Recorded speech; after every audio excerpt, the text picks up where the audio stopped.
Oh, I think it's very much hope. I don't think that it's.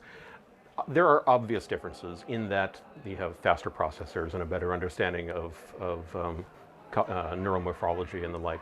But I still think that we are waiting for a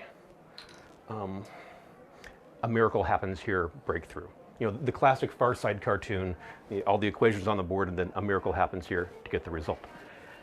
We still haven't quite stumbled across what that miracle will be, which means that we could have an AI breakthrough tomorrow. We could have an AI breakthrough in 50 years. I'm not one of those people that thinks that AI is fundamentally impossible.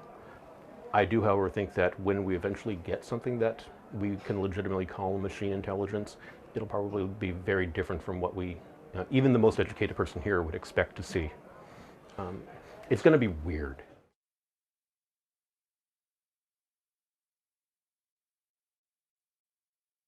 Because preparation is always good. Because it could just happen, it could happen tomorrow, or more realistically, could happen sometime in the next decade.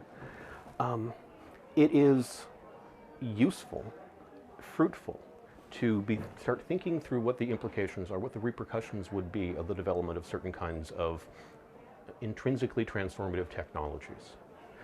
It may well turn out that the kinds of arguments that we have around AI don't end up not really applying to what eventually emerges down the road as an intelligent, self-aware machine, but turn out to be extremely useful when we're talking about the kinds of results from molecular manufacturing or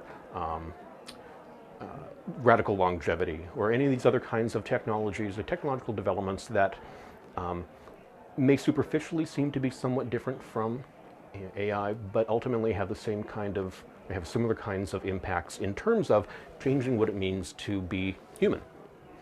And something that I'll be talking a bit about, and I think needs to be part of the broader conversation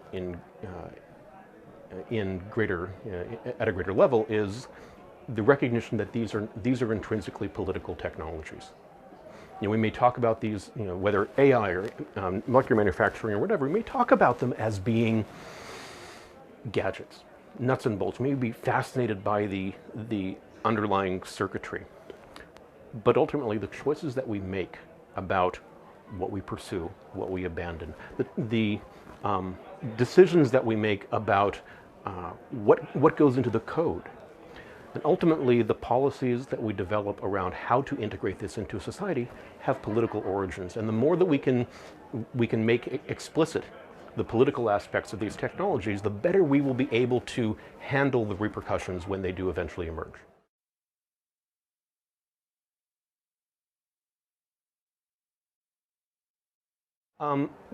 Drives, no. Do I think that they are participants? Certainly. But politics for me is more than governance. Politics is about relationships and power.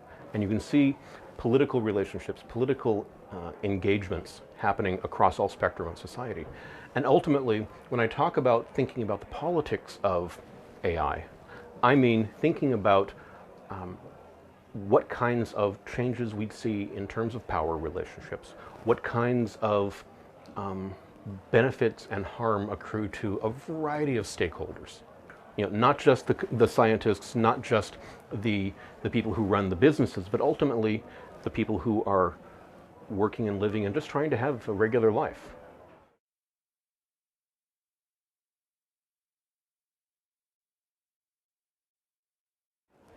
I'd be hesitant to want to talk about what a post-singularity society looks like, simply because the underlying nature of singularity is, what the hell.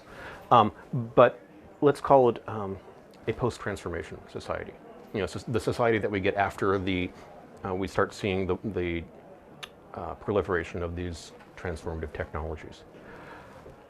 The society that we get afterwards will be based upon the society that we have beforehand.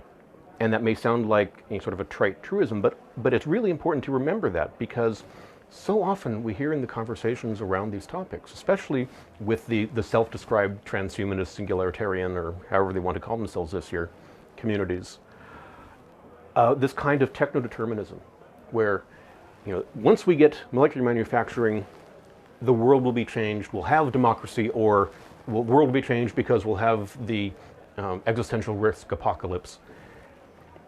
ignoring the impact of the world that has led up to the development of these technologies. The post-molecular manufacturing world will be democratized if and only if the world prior to the onset of MM has that trend already happening, if we're already moving in the direction of greater democratization. The world of MM, of post-MM, will be locked down and riddled with digital rights management or molecular rights management. Well, that's a phrase I'm going to have to copyright. That's great. Thank you. The post-MM world will be riddled with these kinds of controls if that's what the pre-MM world looks like. Realistically, we have this struggle underway between the people who want to open up the future and the people who want to lock it down, regulate it, control it. And I mean, be very clear here. I don't mean regulate in terms of keep things safe and responsible. I mean regulate in terms of control who can have access to the future and who can't. I'm very much on the side of having an open future. And I think that I would expect that most of the people here would agree with me in that regard. But I would also expect that very few of the people here have actually taken the time to think through the implications of what it means to be living in an open world or a closed world today, and how that will shape the course of the world after we get these kinds of transformative technologies in the hands of the people.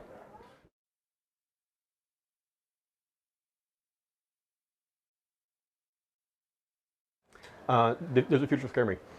Yes, and it thrills me and excites me, and it fills me with wonder and it fills me with horror, simply because people scare me and they excite me and they thrill me and fill me with horror. The future is, actually there's a great line. Bruce Sterling, science fiction writer, designer, thinker, he says that the future is not a noun, it's a verb. It's not a destination, it's a journey. And I think that the more that we keep in mind that the future is something that we create and we are constantly in the process of creating, the better chance we'll have of realizing that we should be conscious about what we're building and strive to build a future that we all can live in and enjoy.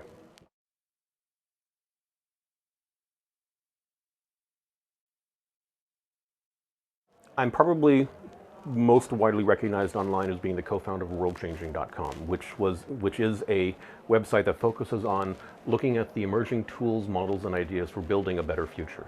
We focus on environmental, but really looking at the intersection of environmentalism and global development and technology and social networks, all of these different kinds of tools and concepts that really all too often get thought of in negative ways, but ultimately when you start drilling down, looking how they connect, you see that there's a potential there for something positive. So that's my background. Coming into, I've been thinking about the impacts of technology, the interrelationship between society and technology for a very long time. I've been a professional futurist, whatever, for a good 15 years.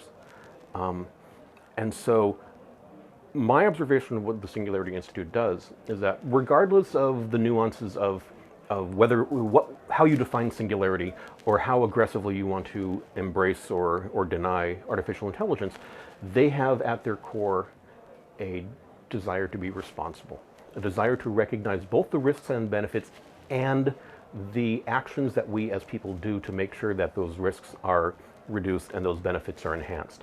And I'm all for that. I think it's that the best thing we can, actually there's a great line here.